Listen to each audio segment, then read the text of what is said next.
Epidemiolog Predrag Kon je demantovao spekulacije o razmatranju uvođenja vanrednog stanja od 1. oktobra. Lider koalicije Mir je naša nacija i predsjednik Demokratske Crne Gore Aleksa Bečić izabran je za predsjednika Skupštine Crne Gore. Vlada Federacije Bosne i Hercegovine će za ublažavanje ekonomskih posljedica pandemije virusa korona obezbediti još 50 miliona evra.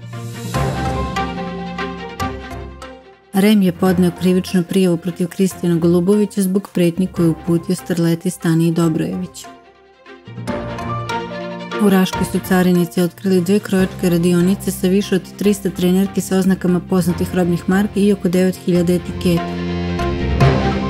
U Višem sudu u Beogradu iz Sjedinjenih Američkih Država stigla zamolnica za izručenje 11 optuženih za digitalnu prevaru.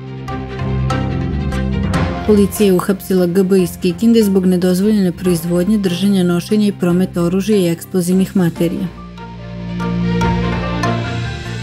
Kubanska odbojkašica Melisa Vargas je dobila srpski pasoš, a selektor Zoran Terzić je želi u reprezentaciji Srbije.